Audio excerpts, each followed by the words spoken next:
The night felt heavy, as if it was about to spill all the secrets it had been holding inside. The echo of footsteps in the hospital corridors wasn't just noise. It was the warning of a storm that was getting closer with every second. Because there are some nights when it's not only wounded bodies that are carried through those cold white halls, but broken lives as well. And the moment Daikel opened her eyes, a silent war began, one that would drag everyone's fate down a path with no return.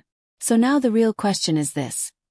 When the truth finally comes out, who will still be standing and who will completely fall apart? When Daikel's eyelashes slowly trembled, the light in the room felt unfamiliar. For a few seconds she tried to understand where she was. Her heart was racing, but her body felt unbearably heavy, as if not just her body but her entire life had been crushed. She took a deep breath, but the pain in her chest forced her to stop. And then she remembered. The car, the blinding headlights, the moment she lost control, and most importantly the fear she felt in that second. But it wasn't an ordinary fear.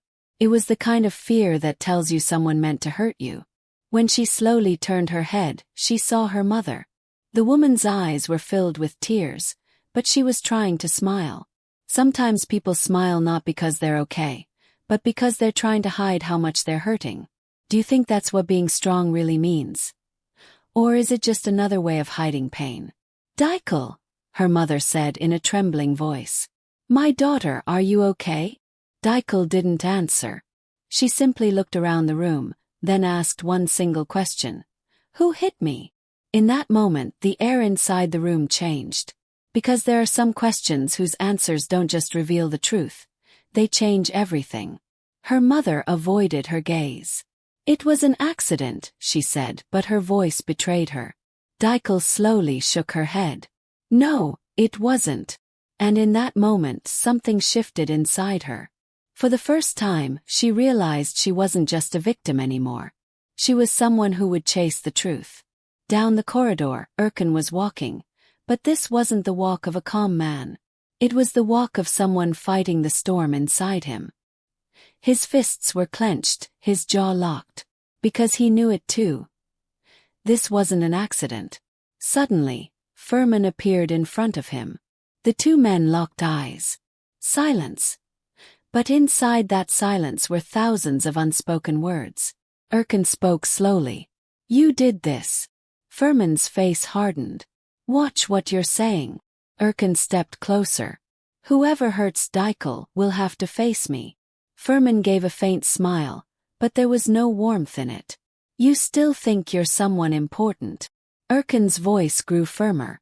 I don't think I'm anything, but I know exactly who you are. Do you think this is the point where their conflict becomes a war with no turning back?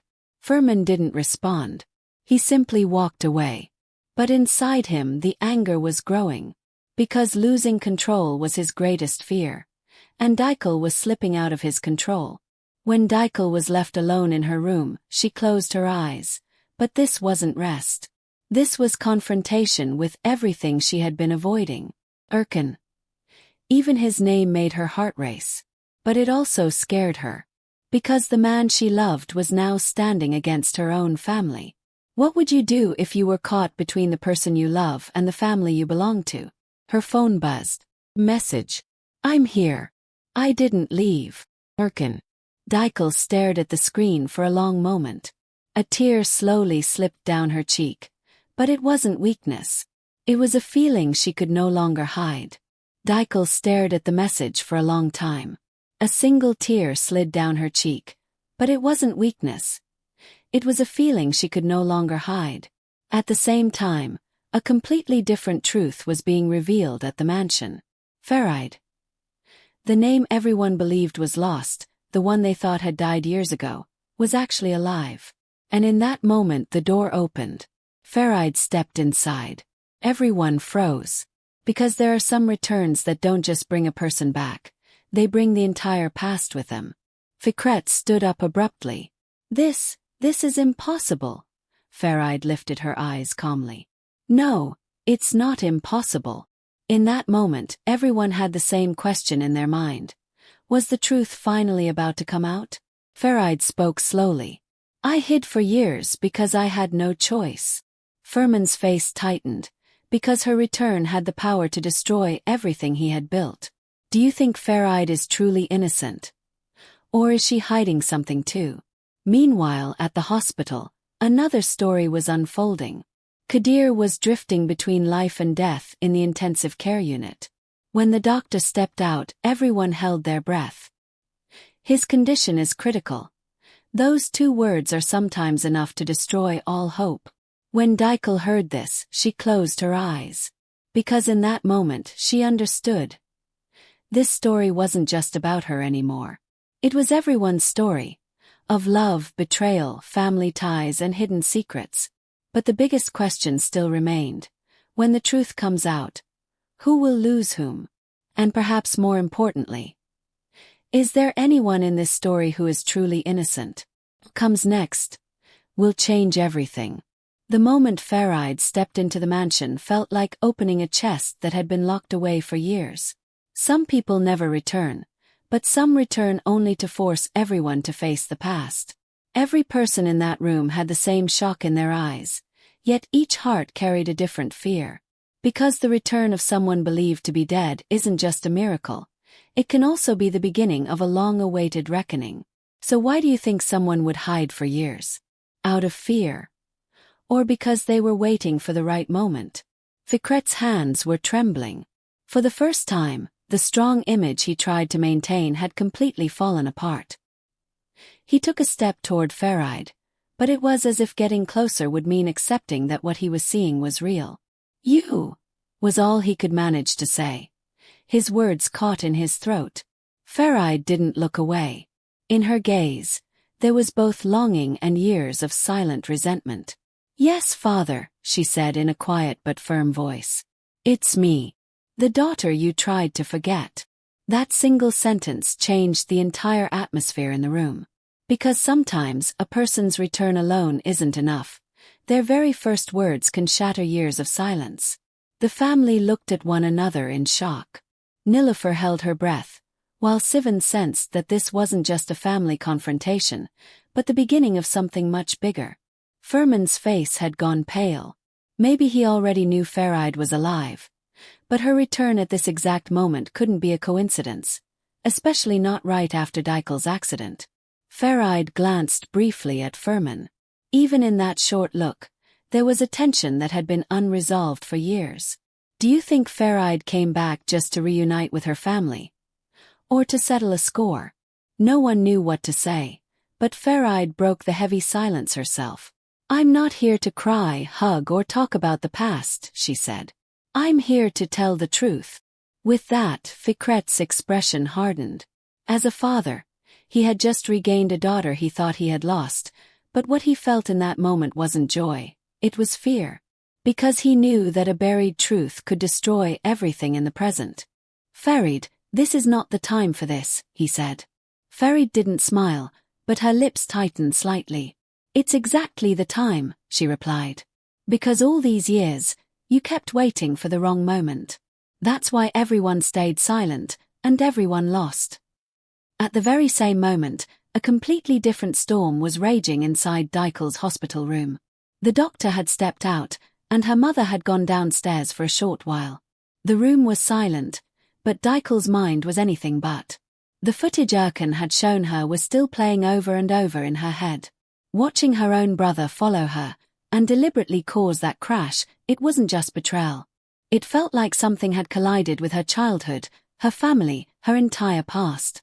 As she gripped the edge of the bed, she kept asking herself the same question: how did I not see this?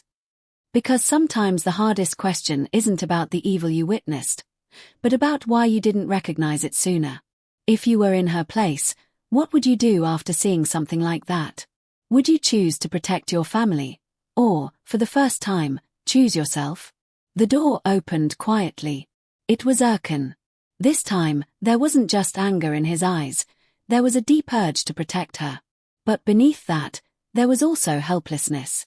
Because to heal the woman he loved, he would have to stand against someone from her own family. Daikel lifted her head. "Did you tell my family?" she asked. Erkan hesitated for a moment. "No. I wanted to know what you want first. That question stopped her. Because lately, everyone had been speaking for her, making decisions for her, pulling her in different directions. For the first time, someone was asking what she wanted. Daikel looked straight into his eyes. For the first time. I'm not afraid, she said. I'm in pain, but I'm not afraid. Erkan stepped closer. That's enough. Daikel frowned slightly. Enough for what? His voice dropped. To stand against whoever hurt you. His words shook something inside her, but she didn't show it. Because while she felt safe with Erkan, that safety also made her feel more vulnerable than ever. Erkan, she said, trying to stay calm, you being by my side means a lot, but this could lead to something much worse. He didn't hesitate. I'm already in the middle of that disaster. A heavy silence settled between them, one that needed no more words. Because some feelings don't need to be spoken to be understood. Do you think Daikel realized in that moment that Erkan wasn't just beside her, but truly on her side? Meanwhile, at the mansion, Ferid's return was spreading like a wave. The staff whispered among themselves. Someone whose name hadn't even been spoken in years was now standing firmly in the living room. Nilüfer finally gathered the courage to approach her. Are you really? She started, then stopped. Ferid looked at the young girl, and for a moment, her eyes softened. Yes, she said. I'm Ferid. Nilüfer's voice trembled. Then why didn't you ever come back? The question sounded simple, but its answer carried the weight of years. Ferid looked away for a moment. Because if I had come back, some people wouldn't have been so comfortable, she said. That sentence hit Ferman directly. Sivan noticed it immediately. Ferid's words didn't seem to target anyone openly, but everyone in that room could feel exactly which wound she was touching. Do you think Ferid's calm yet sharp attitude comes from being alone for so long, or from knowing far too much? And just like that, we've reached the end of this part. But it's clear that the Real story is only just beginning. As the truth slowly comes to light, the conflict between Daikel, Erkan, and Ferman is about to grow even deeper. If you don't want to miss these intense analyses, next episode predictions, and the hidden secrets behind your favorite dramas, make sure to subscribe to the Series World channel and like this video. Your support means everything. Now let's get to the biggest question. Who do you think Ferid is really on? Did she come back to protect Daikel, or to reveal a much bigger truth hidden in the past? Make sure to share your thoughts in the comments, because we'll be discussing the most interesting theories in the next video.